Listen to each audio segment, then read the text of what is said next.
Hello दोस्तों, welcome to exam preparation. और मैं आ गई आप लोगों के बीच हिंदी की एक और टॉपिक के साथ। दोस्तों, आज भी हमारा वही पुराना टॉपिक है, संत काव्य धारा से संबंधित महत्वपूर्ण प्रश्न जो कि पिछले एग्जाम्स में पूछे गए हैं, उसी का चौथा पार्ट। तो चलिए हम लोग इसको देखते हैं। लेकिन दोस्तों, आप लोग मेरे चैनल को सब्सक्राइब नहीं कर रहे हैं। बताइए, आप लोगों के लिए मैं कितना मेहनत करती हूँ, नोट्स बनाती हूँ, क्वेश्चन अच्छे अच्छे छांट के ले आती हूँ ताकि आप लोगों से कुछ भी छूटने न पाए। जल्दी एग्ज़ाम्स भी होने वाले हैं, तो प्लीज़ हमारे चैनल को सब्सक्राइब कीजिए और ज़्यादा से ज़्यादा शेयर कीजिए ताकि सभी बच्चों के साथ पास ये पहुँच जाए। तो आइए देखते हैं संत काव्यधारा से संबंधित महत्वपूर्ण प्रश्न का भाग 4। तो अगला प्रश्न है, रामचंद्र शुक्ल के अनुसार आदि गुरु ग्रंथ साहब में रैदास के कितने पद संग्रहित हैं? तो 40। रामचंद्र शुक्ल के अनुसार, देखिए इसमें अलग अलग विद्वानों का अलग अलग मत है, तो आप लोग इसे थोड़ा ध्यान से देखिएगा कि रामचंद्र शुक्ल के अनुसार आदि गुरु ग्रंथ साहब में रैदास के कितने पद संग्रहित हैं? तो 40। नेक्स्ट है, मैं कहता हूँ आँखिन देखी, तू कहता कागज की लेखी। इस काव्य पंक्ति का आशय है, स्वानुभव शास्त्रीय ज्ञान से बड़ा है। स्व अनुभव शास्त्रीय ज्ञान से बड़ा है। एक बार फिर से देखिए, मैं कहता हूँ आँखिन देखी, तू कहता कागज की लेखी। इस काव्य पंक्ति का आशय है कि स्वानुभव यानी कि स्व अनुभव शास्त्रीय ज्ञान से बड़ा है। नेक्स्ट है, तात्विक दृष्टि से न तो हम इन्हें यानी कि कबीर को पूरे अद्वैतवादी कह सकते हैं और न एकेश्वरवादी। कबीर से संबंधित यह विचार है रामचंद्र शुक्ल का। तो तात्विक दृष्टि से न तो हम इन्हें यानी कि कबीर को पूरे अद्वैतवादी कह सकते हैं और न ही एकेश्वरवादी। कबीर से संबंधित यह विचार है रामचंद्र शुक्ल का। नेक्स्ट है, संत साधना का साहित्यिक रूप प्रारंभ हुआ पंढरपुर से। संत साधना का साहित्यिक रूप प्रारंभ हुआ पंढरपुर से। नेक्स्ट है, निर्गुणिया संतों की काव्य सर्जना सर्वाधिक आधारित दिखती है नाथों की रचनाओं पर। निर्गुणिया संतों की काव्य सर्जना सर्वाधिक आधारित दिखती है नाथों की रचनाओं पर। नेक्स्ट है, सिकंदर लोदी ने किसके कहने पर कबीर दास को जंजीर से बांधकर गंगा में डुबाया था? शेख तकी। सिकंदर लोदी ने किसके कहने पर कबीर दास को जंजीर से बांधकर गंगा में डुबाया था? तो शेख तकी। भाषा बहुत परिष्कृत और परिमार्जित न होने पर भी कबीर की उक्तियों में कहीं कहीं विलक्षण प्रभाव और चमत्कार है। प्रतिभा उनमें प्रकट थी, इसमें संदेह नहीं। इन पंक्तियों के लेखक हैं रामचंद्र शुक्ल।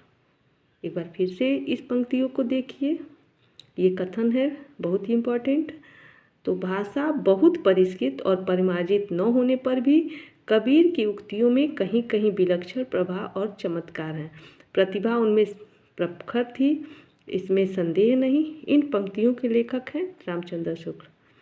तुम जिनि जानो जी गीत है, यह निज ब्रह्म विचार। यह कहा है कबीर ने। तुम जिनि जानो गीत है, यह निज ब्रह्म विचार। यह किसने कहा है? कबीर ने।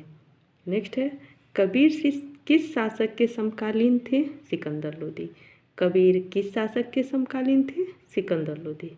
नेक्स्ट है, संत काव्य नाम किसने दिया? तो रामकुमार वर्मा ने। संत काव्य नाम किसने दिया? रामकुमार वर्मा ने। रज्जब अली खां के गुरु थे दादू दया। रज्जब अली खां के गुरु कौन थे? दादू दया। भक्ति विवेक रचना है मलुकदास की। भक्ति विवेक रचना है मलुकदास की। सूर समाना चंद में दहूँ किया घर एक, मन का चिंता तब भया कछु पुरबिला लेख।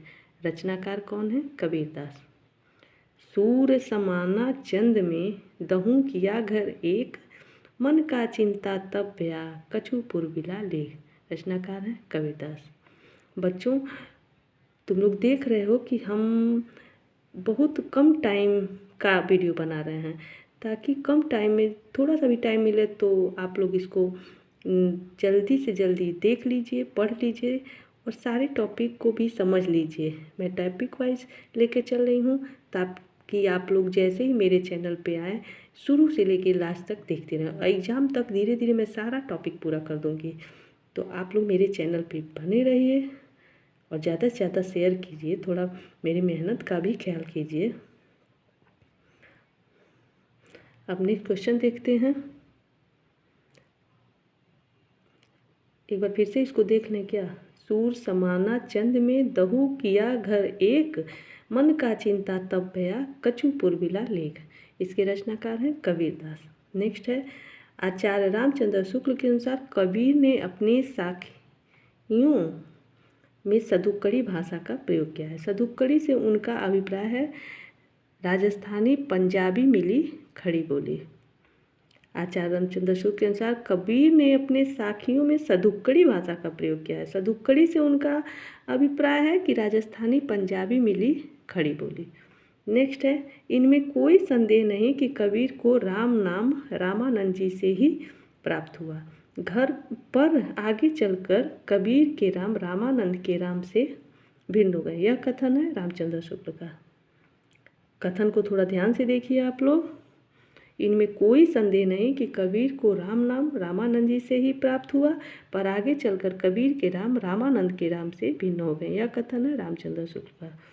और लास्ट प्रश्न देखिए, बहुत दिनंत है मैं प्रीतम पाए, भाग बड़े घर बैठे आए, मंगलाचार माहि मन रखौ, राम रसायन रमना चाशौ। पंक्ति है कबीरदास की। एक बार फिर से इस पंक्तियों को देख लीजिए आप लोग। बहुत दिनन थे मैं प्रीतम पाए, भाग बड़े घर बैठे आए, मंगला